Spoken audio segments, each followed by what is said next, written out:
Sukiyoto, Namo Buddhaya. Salam sejahtera bagi para pemirsa TPRI NTT yang berbahagia.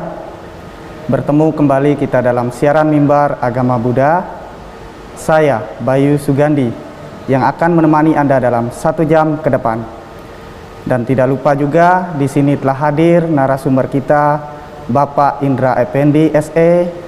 Beliau selaku pengurus Magabudi Provinsi Nusa Tenggara Timur, dan beliau juga ikut serta di dalam forum kerukunan antar umat beragama. Namo Buddhaya, Pak Indra. Namo Buddhaya. Baik para pemirsa TPRI NTT yang berbahagia, tema kita pada kali ini yaitu sangat identik dengan slogan provinsi kita, Nusa Terindah Toleransi. Nah, tema kita yaitu toleransi di dalam agama Buddha. Mungkin kita langsung saja ke narasumber kita untuk menerima lebih lanjut penjelasan dari narasumber kita tentang toleransi di dalam agama Buddha. Baik, Pak Indra Effendi, seperti yang kita ketahui, di Indonesia ini memiliki beragam agama dan kita hidup di dalam kemajemukan. Jadi sangatlah penting adanya toleransi di dalam agama Buddha. Nah, bagaimana pandangan agama Buddha tentang toleransi ini, Pak Indra? Oke, ya. Selamat sore para pemirsa televisi Republik Indonesia dimanapun berada. Sebelumnya terimalah kasih dalam Dhamma. Sukiyoto, Namo Buddhaya. Namo Buddhaya. Ya, terima kasih atas undangan. Mungkin saya akan cerita sedikit. Kita sebagai warga Nusa Tenggara Timur sudah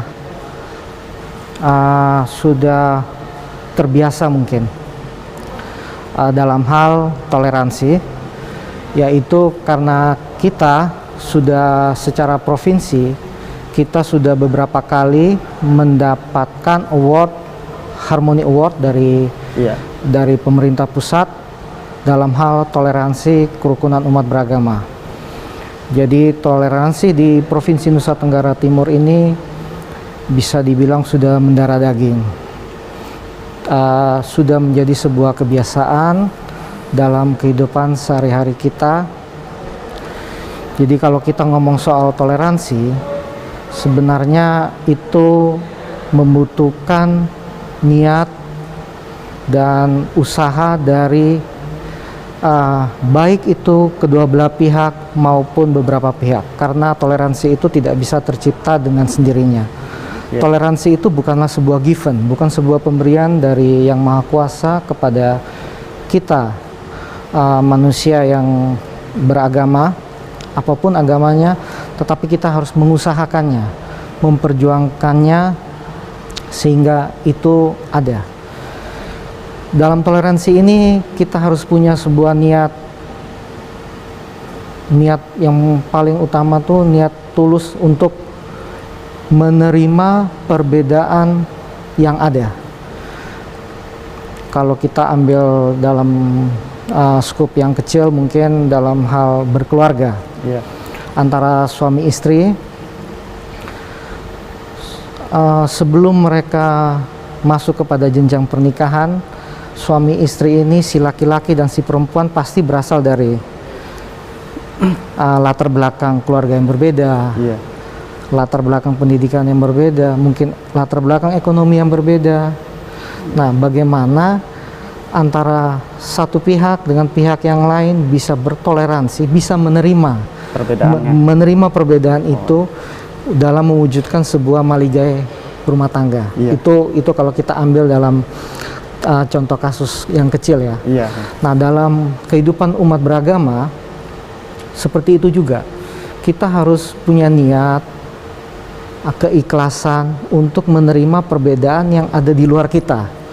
Baik itu perbedaan lingkungan, pendidikan, terutama dalam hal ini mungkin perbedaan soal agama.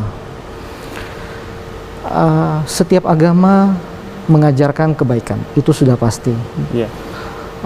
mengajarkan atau menunjukkan jalan menuju ke surga. Itu tujuan akhir kita. Iya.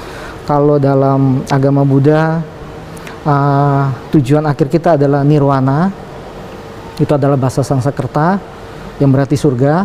Iya. Ataupun dalam bahasa Pali itu adalah nibbana. Tujuan akhir kita semua kan pasti ke situ. Iya. Nah, bagaimana kita bisa mencapai pada tujuan itu, yaitu dengan menerima perbedaan orang lain, dalam hal ini agama, karena setiap agama mengajarkan sesuatu kebaikan, dan tetapi pasti akan ada perbedaan, itu sudah pasti, antara satu agama dengan agama yang lain, tata cara peribadatannya, Iya. mungkin ajaran kitab sucinya juga pun pasti tidak mungkin sama antara satu dengan yang lain. Pasti ada perbedaan, cara boleh berbeda, tetapi kan yang penting tujuan yang ingin dicapai adalah menjadi manusia yang lebih baik, sehingga pada waktu kita suatu waktu tujuan akhir kita adalah surga, adalah meninggalkan sesuatu yang baik bagi orang-orang yang masih hidup itu. Jadi sebetulnya titik poinnya adalah pada keikhlasan, kerelaan, atau dalam istilahnya itu setuju dalam perbedaan, menerima perbedaan itu sebagai hal yang memang tidak ada yang sama di dunia ini. Jadi kita memang harus menerima itu apa adanya, sehingga perbedaan-perbedaan yang di luar kebiasaan kita ataupun di luar keagamaan, di luar agama kita, itu kita anggap sebagai itu memang sudah kodratnya, itu memang sudah esensinya seperti itu. Jadi tidak usah berusaha untuk menyamakan perbedaan itu supaya menjadi sesuatu yang sama dengan kita. Itu adalah sesuatu yang tidak mungkin. Baik Pak Indra, lalu bagaimana cara kita mengembangkan pemahaman-pemahaman tentang toleransi ini dalam agama Buddha? Ya, pertama, kita di dalam agama Buddha pun, di dalam umat Buddha pun, kalau kita mengambil dari Kementerian Agama, pada tahun 1980 itu ada 3 faktor, yaitu namanya trilogi kerukunan. Yang pertama adalah kerukunan intern umat beragama. Artinya dalam agama itu, kita ambil contoh agama Buddha ya, dalam agama Buddha pun seharusnya sesama umat itu juga bisa menjalin sebuah kedamaian, sebuah toleransi antara umat yang satu dengan umat yang lain. Dari situ barulah kita keluar kepada trilogi yang kedua, yaitu kerukunan antar umat beragama. Jadi kita harus menciptakan toleransi ataupun kerukunan antara agama yang satu dengan agama yang lain. Jadi dasarnya kita sendiri, di dalam agama kita sendiri pun kita harus sudah menciptakan kerukunan dulu, baru kita bisa keluar, kan seperti itu. Dengan terciptanya kerukunan itu dengan umat beragama yang lain, maka akan tercipta toleransi yang lebih baik. Nah, trilogi yang ketiga adalah kerukunan umat beragama dengan pemerintah. Itu juga dibutuhkan, karena bagaimanapun juga kita hidup dalam negara Indonesia yang berdasarkan Pancasila dan Undang-Undang Dasar 1945, kita harus mengikuti ataupun ada aturan-aturan yang ada di dalam negara Republik Indonesia ini, itu harus kita ikuti juga. Jadi pada akhirnya juga supaya tidak ada bentrokan ataupun miskomunikasi antara masyarakat dengan pemerintahnya. Baik, tadi Bapak sudah menjelaskan tentang bagaimana cara kita menanamkan pemahaman toleransi dalam agama Buddha. Sekarang saya bertanya, bagaimana cara kita menghindari sifat-sifat pemikiran intoleransi menurut pandangan agama Buddhanya seperti apa, Pak? Ya, di dalam agama Buddha ada beberapa panduan yang bisa kita ikuti dalam berbuat baik secara jasmani. Itu pertama harus didasari dulu oleh niat baik. Dengan adanya niat baik, yang kedua adalah lalu muncullah pikiran baik. Pikiran baik ini adalah bagaimana sih kita mau berbuat baik supaya bisa baik ataupun bermanfaat bagi orang lain. Dengan berpikiran baik, maka akan terciptalah perbuatan baik. Perbuatan baik ini juga harus disertai dengan ucapan baik. Ucapan baik, lalu juga ada namanya penghidupan baik. Kita umat Buddha kalau bisa dalam berkehidupan ataupun mencari nafkah, melakukan sesuatu yang tidak keluar dari norma-norma yang sudah diajarkan oleh guru agung kita Sang Buddha. Dengan kita melakukan itu, setidak-tidaknya dengan didasari oleh perbuatan baik, mulai dari niat, pikiran, ucapan, tindakan, perbuatan, penghidupan yang baik, setidak-tidaknya apa yang kita lakukan itu selain baik bagi kita sendiri, juga baik bagi orang lain yang ada di sekitar kita. Mungkin ini saya akan bertanya tentang kilas balik tentang cerita hidupnya Pak Indra. Karena kita di sini kan hidup sebagai minoritas ya Pak ya. Mungkin Pak Indra bisa menceritakan perjalanan hidupnya Pak Indra sebagai minoritas di NTT ini. Ya, kalau kita ngomong soal minoritas, mayoritas, mungkin sebetulnya sih sudah tidak kurang tepat lah. Artinya kan kalau ngomong soal, karena konotasi mayoritas minoritas berarti mayoritas akan melahap yang kecil, yang minoritas. Tapi kita di Indonesia kan kita berusaha untuk tidak seperti itu. Tapi memang kita tidak bisa pungkiri juga, memang kalau secara jumlah umat Buddha di Provinsi Nusa Tenggara Timur umumnya ataupun di Kota Kupang pada khususnya, memang kita minoritas. Kalau mau cerita kilas balik, saya memang lahir di Kota Kupang ini. Jadi kalau mau cerita soal jumlah yang sedikit, sejak saya sekolah, dari sekolah dasar, sekolah menengah hingga perguruan tinggi, bisa dibilang kalau data siswa kan di setiap sekolah kan pasti ada data siswa berdasarkan jenis kelamin, agama, dan apa semuanya. Kalau di setiap sekolah yang saya masuki, kebetulan dari sekolah dasar hingga perguruan tinggi saya bersekolah di yayasan yang beragama Katolik. Itu jumlah siswa yang beragama Buddha memang cuma saya sendiri. Ya memang kelihatannya sih miris, tetapi sampai dengan sekarang dengan keyakinan saya artinya saya masih tetap berpegang pada Buddha Dhamma. Setelah itu pada tahun 2014 terbentuklah kepanjangan tangan dari Kementerian Agama di Provinsi Nusa Tenggara Timur, hingga terbentuklah Bimas Buddha untuk pertama kali di Nusa Tenggara Timur. Sebelumnya untuk di Nusa Tenggara Timur itu untuk urusan agama Buddha masih istilahnya masih numpang di Bimas Hindu dan Buddha. Ya, sejak tahun kalau tidak salah 2013 mungkin akhirnya Bimas Buddha berdiri sendiri. Sejak itu terbentuklah Majelis Agama Buddha Theravada Indonesia Provinsi Nusa Tenggara Timur yang kebetulan saya ketuai. Itu adalah sebagai mitra dari Direktorat Jenderal Bimas Buddha.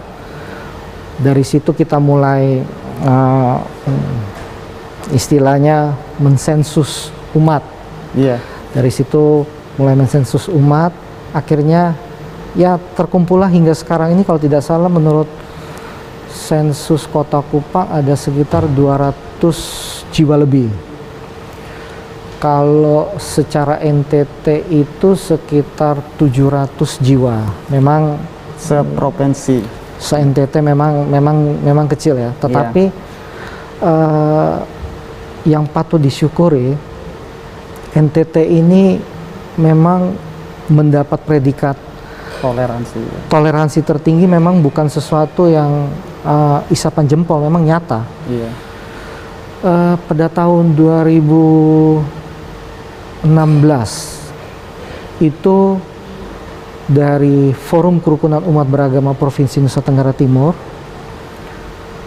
mereka sendiri dari forum itu menawarkan kepada umat Buddha untuk ada perwakilannya di forum untuk ikut serta.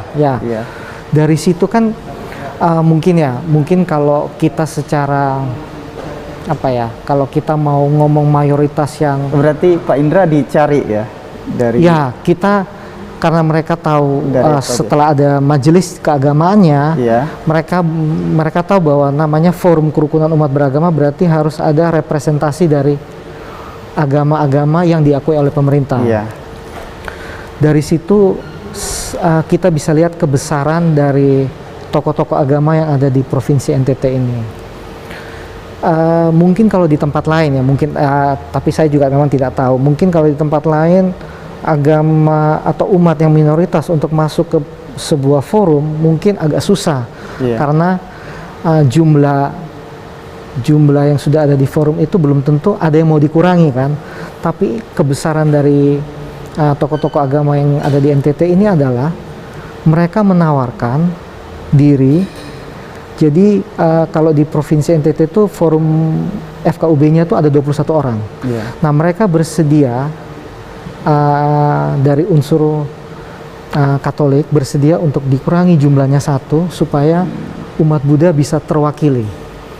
Dari situ itu adalah sebetulnya adalah sesuatu, mungkin kalau kita lihat seperti hal yang remeh ya, tetapi itu adalah sesuatu yang jiwa-jiwa toleransinya itu terlihat. Jadi itu sebetulnya sudah mendarah daging kalau di NTT. Itu bukan sesuatu hal yang jadi kalau ngomong soal toleransi ini bukan sesuatu hal barang baru lagi, bukan, tapi memang dalam kehidupan sehari-hari sudah seperti itu. Lalu saya lanjutkan. Lalu setelah itu, setelah ada keterwakilan kita di FKUB provinsi, lalu mereka menawarkan lagi, umat Buddha kan belum punya tempat ibadah.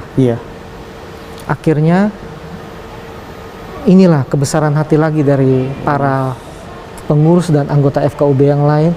Mereka menawarkan lantai 3 kantor sekretariat FKUB NTT itu bisa dijadikan untuk sementara sebagai tempat ibadah umat Buddha.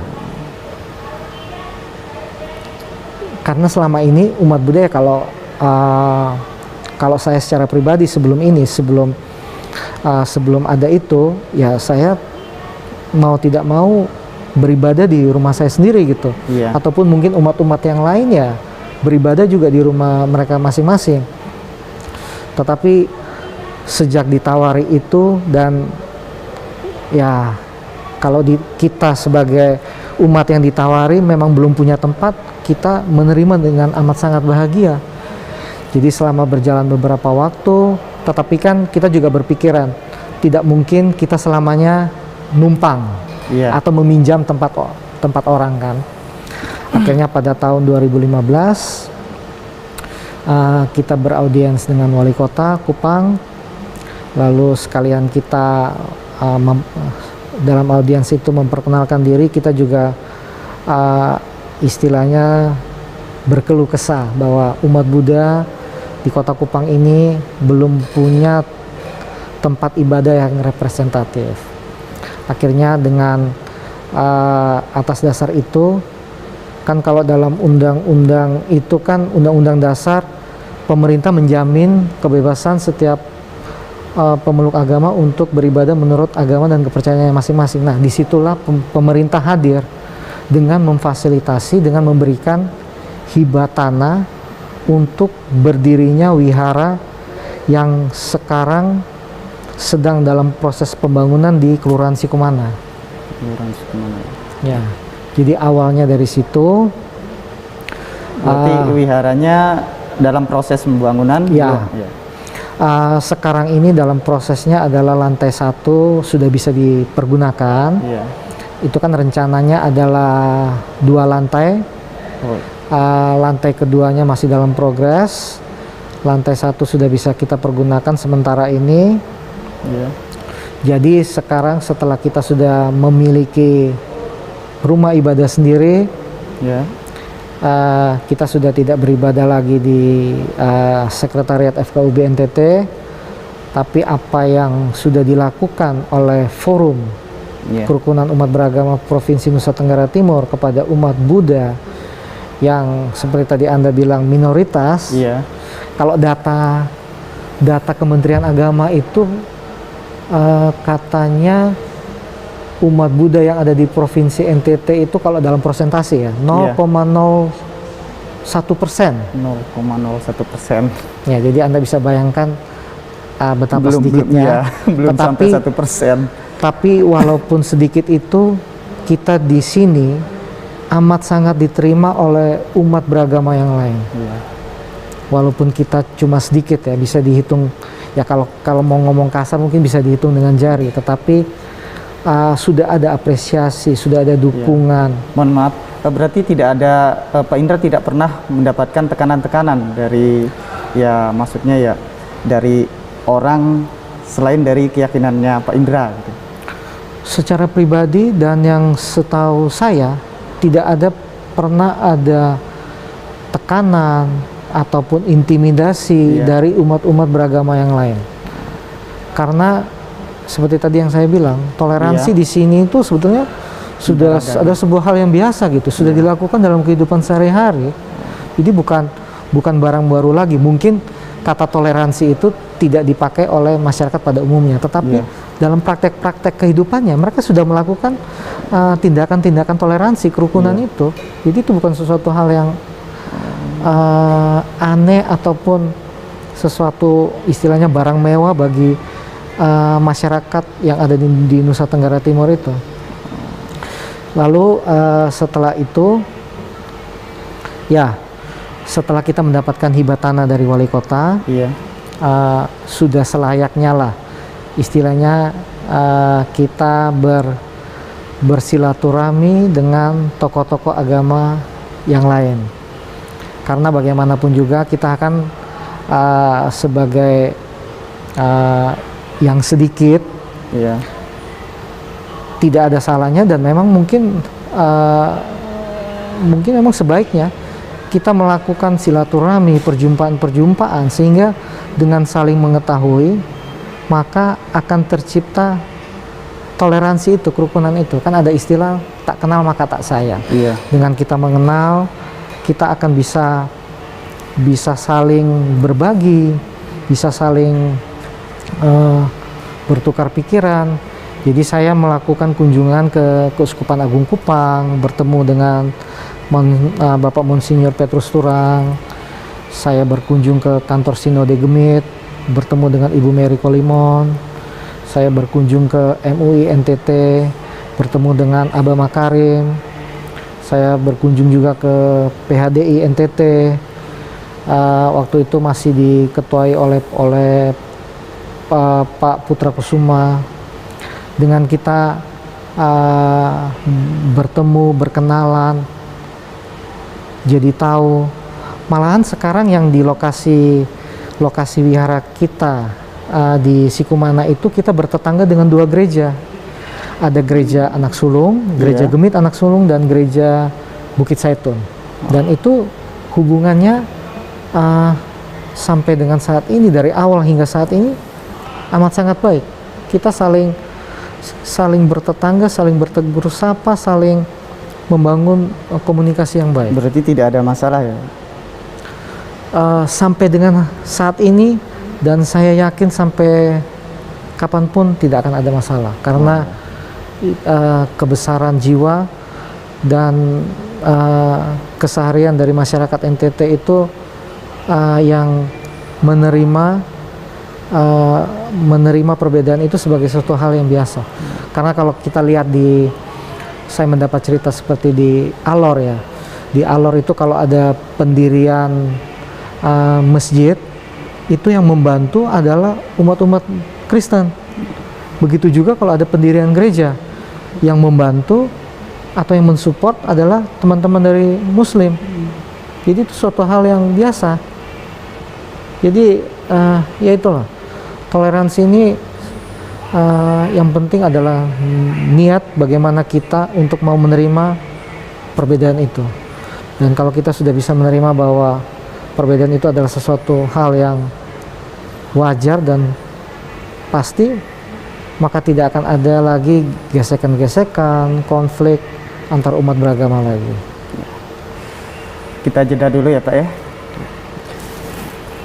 Baik para pemirsa TVRI NTT yang berbahagia, jangan kemana-mana, kita akan kembali lagi setelah pariwara berikut ini.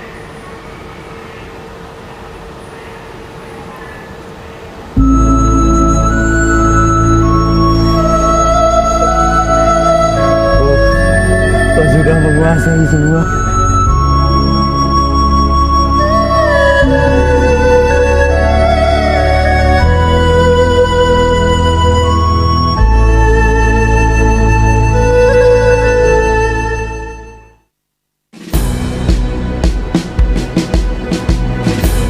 Jalani hari dengan 3 wajib, wajib iman, wajib aman, wajib imun. Berolahraga, riang gembira, mencegah kita jatuh sakit. Makanan bergizi tiap hari, tidur cukup itu pasti. Dan janganlah panik, berdoa tiada henti, wajib iman aman imun.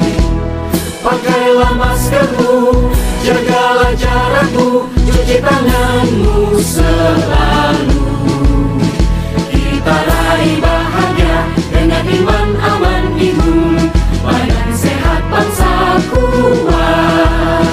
Kita raih bahagia dengan iman aman imun, badan sehat bangsa kuat. Untuk itu, seperti apa penerapan protokol kesehatan di waktu-waktu yang ini? Mengupas, memaparkan dan memberikan informasi, sosialisasi bersama narasumber yang berkompeten dalam dialog publik.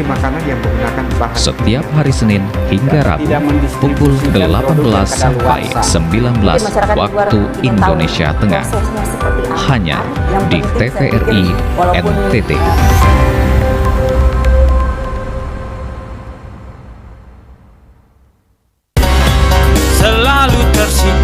Saya senang sekali di malam minggu kali ini sudah hadir Putri dan juga para pencinta dan penikmat musik. Kami hadir untuk Anda dalam acara Telemusik setiap Kamis sampai Jumat pukul 18.00 waktu Indonesia Tengah, hanya di TVRI NTT.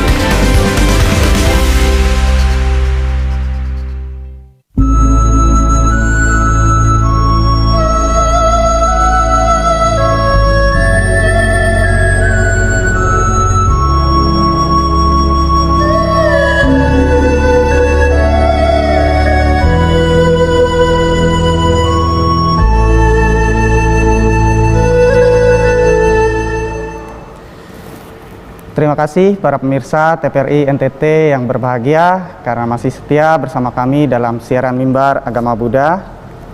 Baik, kita akan melanjutkan kembali perbincangan kita dengan narasumber kita Pak Indra Effendi tentang toleransi di dalam agama Buddha. Baik Pak Indra, tadi Pak Indra sudah menceritakan tentang riwayat hidup Pak Indra selama menjadi sebagai orang minoritas lah gitu kita bilangnya, mohon maaf Pak ya, misalnya kalau saya bilang minoritas lah gitu ya bahasanya Pak. Dan Pak Indra juga tadi menceritakan sedikit gitu bahwa dari pihak FKUB menyediakan sarana tempat ibadah yaitu kantor FKUB sementara gitu kan Pak. Terus kemudian dari pihak pemerintah memberikan hibah tanah. Nah sekarang seperti yang kita ketahui bahwa khususnya umat Buddha di Kota Kupang ini sudah memiliki tempat ibadah yaitu wihara ya, bertempat di Sikumana. Apakah selama proses pembangunan wihara Kota Kupang ini apakah ada halangan atau bagaimana Pak? Bisa diceritakan sejarah dari pembangunan wihara yang ada di Kota Kupang ini? Ya baik, terima kasih. Setelah kita mendapatkan hibah, sudah pasti kita mengurus proses administrasi berikutnya, yaitu pertama dengan sertifikat tanah. Setelah sertifikat tanah, lalu IMB untuk pembangunan rumah ibadah. Dalam prosesnya itu tidak ada halangan yang berarti. Halangannya mungkin cuma sedikit soal dana saja, karena ini kan adalah sumbangan ataupun urunan bantuan dari umat Buddha baik yang ada di Kota Kupang, di NTT maupun di luar NTT. Jadi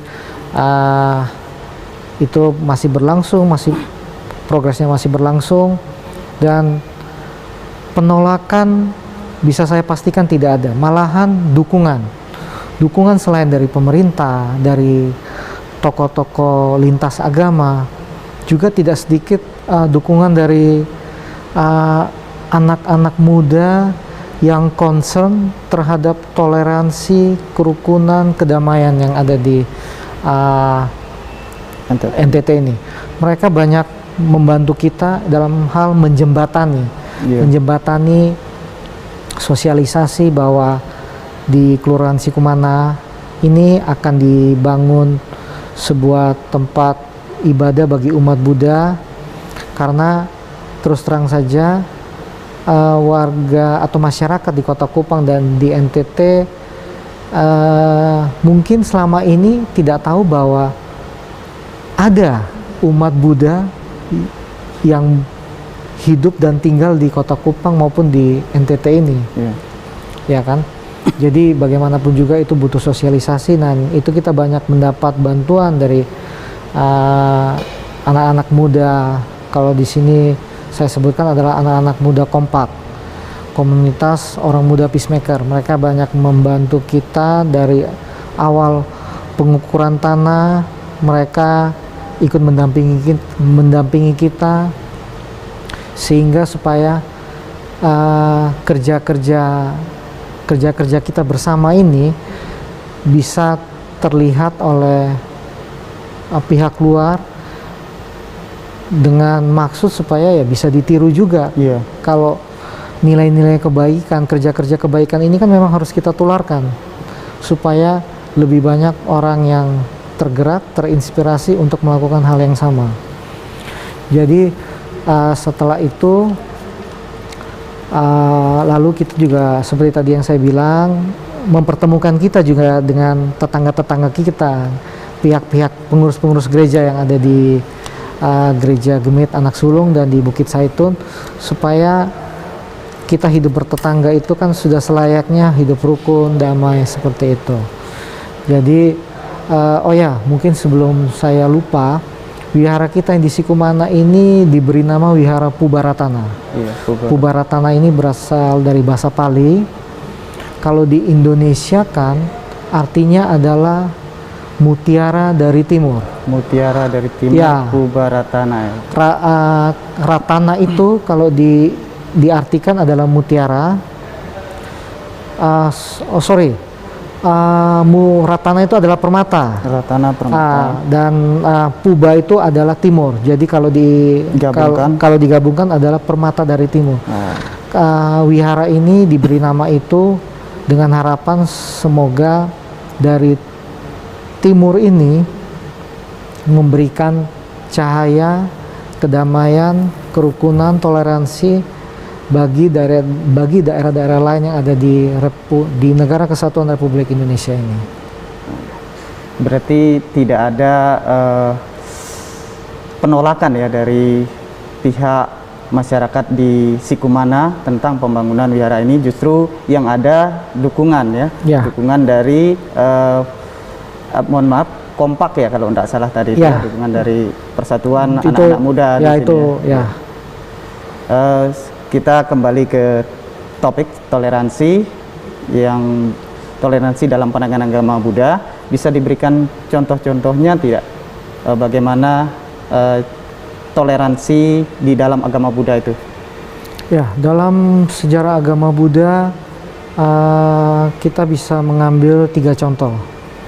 Yang pertama contoh adalah itu ada dalam sebuah sutta, disebutkan bahwa pada zaman dahulu ada seorang murid seorang Brahmana. Murid seorang Brahmana ini yang terkenal pintar. Dia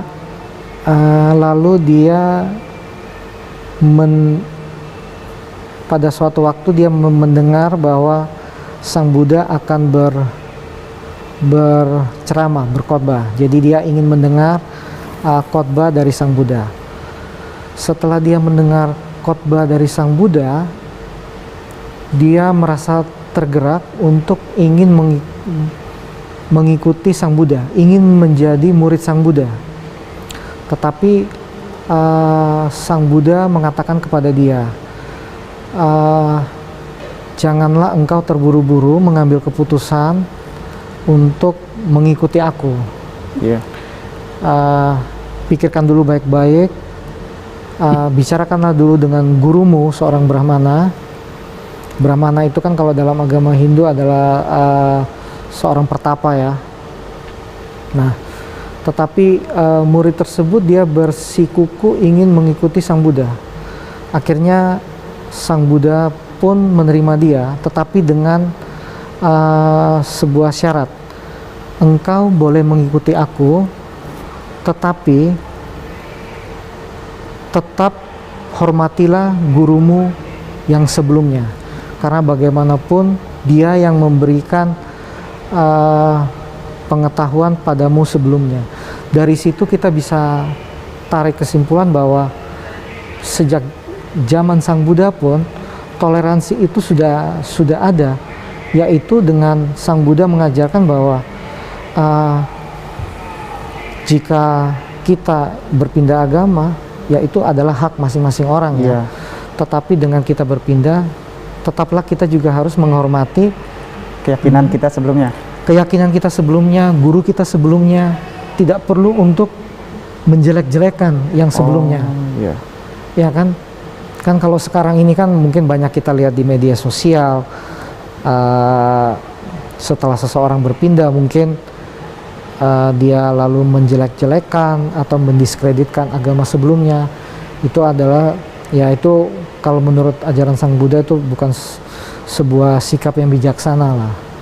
Karena memang berpindah agama itu adalah hak, tetapi juga tidak perlu sampai harus menjelek-jelekan agama kita sebelumnya.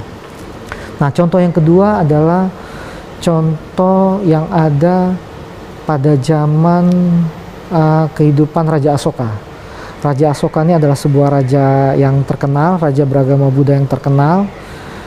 Dia memiliki sebuah prasasti. Sebaiknya ini saya bacakan saja karena ini prasasti ini kan sudah diterjemahkan ke dalam bahasa Indonesia, jadi harus kata per katanya harus tepat. Ya, di prasasti itu tertulis, janganlah kita hanya menghormati agama sendiri dan mencela agama orang lain tanpa suatu dasar yang kuat. Sebaliknya, agama orang lain pun hendaknya dihormati atas dasar-dasar tertentu. Dengan berbuat demikian, kita telah membantu agama kita sendiri untuk berkembang di samping menguntungkan pula agama orang lain. Dengan berbuat sebaliknya, kita telah merugikan agama kita sendiri di samping merugikan agama orang lain. Oleh karena itu, barang siapa menghormati agamanya sendiri dan mencela agama orang lain semata-mata karena didorong oleh rasa bakti pada agamanya sendiri dengan berpikir bagaimana aku dapat memuliakan agamaku sendiri, dengan berbuat demikian ia malah amat merugikan agamanya sendiri. Oleh karena itu, kerukunanlah yang dianjurkan dengan pengertian bahwa semua orang hendaknya mendengarkan dan bersedia mendengar ajaran orang lain. Dari prasasti ini kita bisa lihat bahwa dalam agama Buddha itu sudah diajarkan bahwa oke, kita boleh fanatik, itu mungkin lebih itu ya, ataupun kita bisa taat, kita bisa berjuang mati-matian untuk agama kita, tetapi janganlah itu kita lakukan dengan menjelek-jelekan ataupun menghina agama lain, karena dengan kita melakukan perbuatan itu sebetulnya kita melakukan, sebetulnya dengan kita menghina agama orang lain secara tidak langsung kita juga menghina agama kita sendiri berarti. Kan agama ini kan sebetulnya untuk membawa kebaikan, untuk membawa manusia menjadi orang lebih baik, untuk mencapai surga, kan seperti itu. Nah, kalau kita menjelekkan agama orang lain ya sebetulnya kita mencoreng agama kita sendiri. Karena nanti orang-orang di luar sana akan mencap bahwa orang ini dengan agama ini dia ternyata sifatnya seperti itu atau sikapnya seperti itu. Malahan itu merugikan agama kita sendiri, kan. Nah, contoh yang ketiga ini adalah ada pada zaman kerajaan pada zaman kerajaan di Nusantara, yaitu pada zaman kerajaan Majapahit. Mungkin kita pernah dengar seorang emputan tular yang dari tulisannya itu, yaitu Bhinneka Tunggal Ika, itu diambil oleh bangsa kita, ditulis dalam burung Garuda, kan. Nah, itu kan semboyan bangsa kita, Bhinneka Tunggal Ika. Berbeda-beda tetapi satu jua. Jadi dari contoh-contoh itu kita bisa tahulah bahwa bukan cuma agama Buddha ya, semua agama pasti mengajarkan kebaikan, kedamaian, supaya umat itu bisa menuju jalan yang lebih baik, dan juga dengan menuju jalan yang lebih baik, menjadi orang yang lebih baik, berarti setidak-tidaknya dia pun juga akan bisa melakukan suatu kebaikan bagi orang lain yang ada di sekitar dia. Lalu bagaimana misalnya ini ya, saya memberikan contoh lah gitu Pak. Kita bertemu dengan seseorang yang memiliki sifat yang intoleransi. Nah,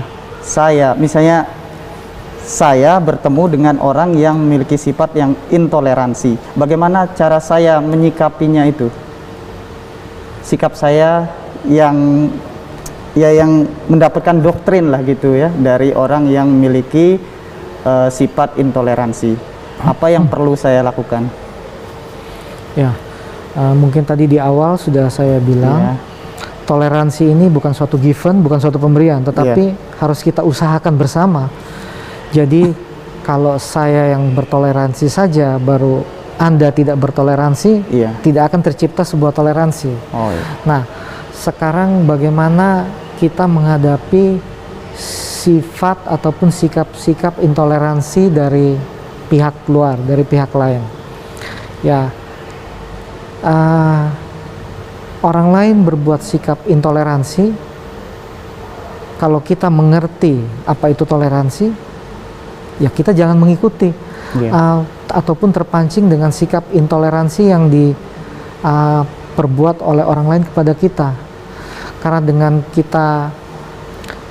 kalau kita terpancing untuk ikut-ikutan, maka itulah yang sekarang ini banyak menciptakan konflik, gesekan antara umat beragama yang satu dengan yang lain, sehingga apapun masalah yang ada selalu dikait-kaitkan dengan agama. Padahal mungkin itu urusan pribadi, tetapi itu bisa menjalar kepada urusan agama. Karena kalau kita ngomong soal agama ini bisa dibilang adalah sesuatu yang sensitif. bahan yang sensitif tapi juga seksi. Iya. Karena kalau dibilang suatu masalah dikait-kaitkan dengan agama, apalagi agama yang berbeda antara satu dengan yang lain, itu akan memancing istilahnya memancing umat beragama itu untuk berusaha menjadi pahlawan atau menjadi orang yang membela agamanya. Membela agama itu tidak salah, tetapi bagaimana juga kita selain membela agama kita juga membela agama orang lain, kan seperti itu. Seperti tadi yang sudah saya sampaikan. Dengan kita bisa menimbulkan sifat-sifat radikal gitu karena terlalu. Kita memuliakan agama kita juga harus memuliakan agama orang lain, karena agama itu kan membawa kebaikan, ataupun kalau kita bisa pinjam istilah di agama lain, membawa kabar baik. Kenapa sesuatu yang baik harus kita hina atau kita diskreditkan seperti itu kan? Baik, para pemirsa, kita jeda dulu. Jangan kemana-mana, kita akan kembali lagi setelah pariwara berikut ini.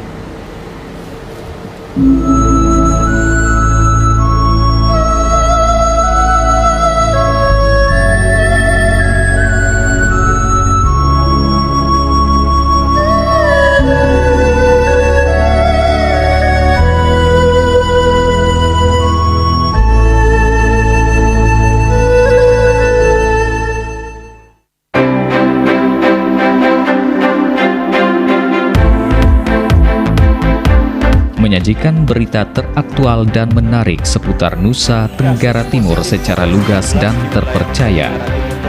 Saksikan Nusa Tenggara Timur hari ini setiap hari pukul 17 waktu Indonesia Tengah. Hanya di TVRI NTT, media pemersatu bangsa.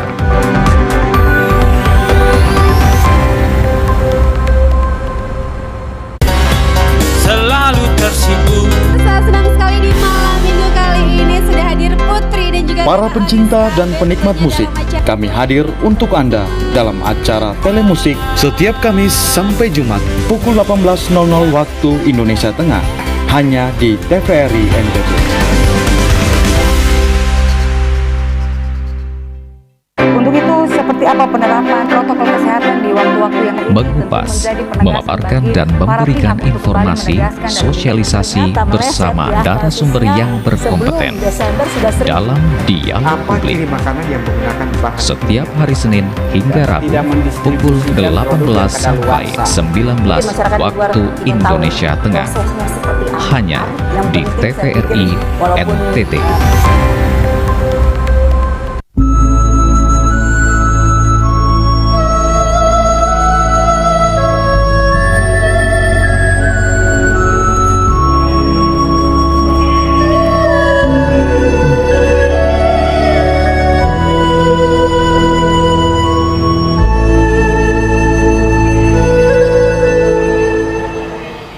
Terima kasih para pemirsa TVRI NTT yang berbahagia, karena masih setia bersama kami dalam siaran Mimbar Agama Buddha. Kita akan melanjutkan kembali perbincangan kita dengan Pak Indra Effendi tentang toleransi di dalam agama Buddha. Baik Pak Indra, saya melanjutkan pertanyaan saya. Bapak Indra kan di sini sebagai Ketua Pengurus Magabudi Provinsi NTT ya. Berarti Pak Indra bisa dibilang tokoh agama Buddha di Provinsi NTT ini. Nah, apa kira-kira upaya dari Pak Indra untuk menciptakan kerukunan di provinsi ini, maksudnya di provinsi NTT ini. Ya. Baik, terima kasih. Ya, sebelum kita melakukan kerukunan dengan umat beragama yang lain, kita harus menciptakan dulu kerukunan itu di rumah tangga kita sendiri, di antara intan umat Buddha sendiri. Setelah itu tercipta, barulah kita bisa keluar untuk melakukan kerja-kerja bersama untuk menciptakan toleransi dengan umat beragama yang lain. Ya, dari tahun 2014 hingga dengan sekarang, tadi seperti yang sudah Anda sebutkan bahwa saya selain sebagai Ketua Magabudi Provinsi Nusa Tenggara Timur, saya juga tergabung di Forum Kerukunan Umat Beragama. Jadi di dalam forum kerukunan umat beragama itu berkumpul tokoh-tokoh agama dari semua agama yang diakui oleh pemerintah Indonesia. Karena di NTT ini belum ada Konghucu, jadi baru ada keterwakilan dari 5 agama di FKUB NTT. Di FKUB NTT itu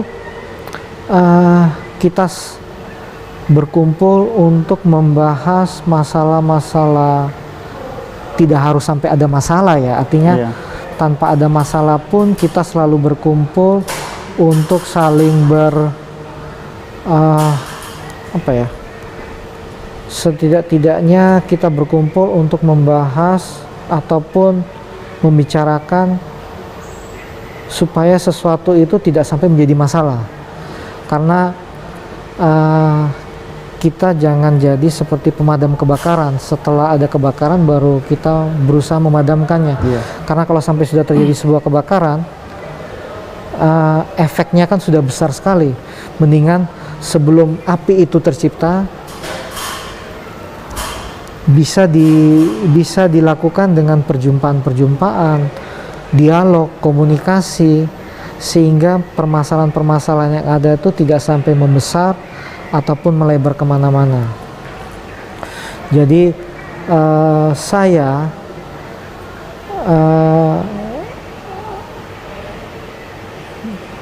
melakukan komunikasi dengan tokoh agama selain di FKUB itu juga berkomunikasi dengan para pimpinan tokoh agama yang lain, seperti dari Keuskupan Agung Kupang, dari Sinode Gemit, dari MUI NTT, dari PHDI NTT, supaya komunikasi itu ataupun perjumpaan-perjumpaan itu tetap harus kita lakukan. Karena dengan perjumpaan, komunikasi itu, perselisihan yang kecil bisa kita redam ataupun kita selesaikan, tidak sampai membesar sehingga sudah terlanjur membesar. Itu akan tidak baik bagi kita semua, karena yang rugi juga pasti kita semua, seperti itu. Jadi selain komunikasi dengan para tokoh agama, para pimpinan agama, juga kita berkomunikasi dengan pemerintah. Jadi pada waktu-waktu yang lalu kita bersama-sama dengan pemerintah Provinsi NTT membuat mungkin himbauan maupun seruan bagaimana sikap NTT, karena kita ini kan semuanya tergabung dalam rumah Provinsi Nusa Tenggara Timur kan. Jadi bagaimana kita concern ataupun perhatian terhadap masalah-masalah yang ada di luar, seperti itu. Baik, terima kasih Pak Indra atas penyampaian dan penjelasannya. Baik, para pemirsa TVRI NTT yang berbahagia, tak terasa sudah 1 jam penuh kami menemani Anda dalam siaran Mimbar Agama Buddha. Tadi kita sudah mendengarkan penyampaian dan penjelasan dari narasumber kita Pak Indra Effendi tentang toleransi di dalam agama Buddha. Dan beliau juga tadi sudah menceritakan sejarah riwayat hidup beliau menjadi umat minoritas di Provinsi NTT ini. Beliau juga menceritakan sejarah berdirinya wihara, khususnya wihara di Kota Kupang ini. Semoga apa yang telah disampaikan dan dijelaskan oleh Pak Indra Effendi dapat bermanfaat untuk kehidupan kita sehari-hari. Dapat kita kutip tadi penyampaian yang dijelaskan oleh narasumber kita Pak Indra, bahwa kita janganlah mengagungkan keyakinan kita dengan cara mencela keyakinan orang lain, tetapi justru sebaliknya, kita harus mengagungkan keyakinan orang lain dengan adanya dasar-dasar. Baik para pemirsa TVRI NTT yang berbahagia, saatnya kami pamit undur diri dari layar kaca Anda. Tidak lupa saya mengingatkan kepada para pemirsa di rumah untuk tetap mematuhi protokol kesehatan dengan cara menjalankan 5M. 1. Memakai masker. 2. Mencuci tangan. 3. Menjaga jarak. 4. Menjauhi kerumunan. 5. Mengurangi tingkat mobilitas dan aktivitas. Mungkin Pak Indra ada yang mau ditambahkan? Oh, tidak. Baik para pemirsa, sebelum kita akhiri perjumpaan kita, marilah kita bersama-sama merangkapkan kedua tangan kita dan mengucapkan Sabe Sata Bawantu Sukiktata, semoga semua makhluk hidup berbahagia. Sadu, sadu, sadu. Namo Buddhaya. Namo Buddhaya.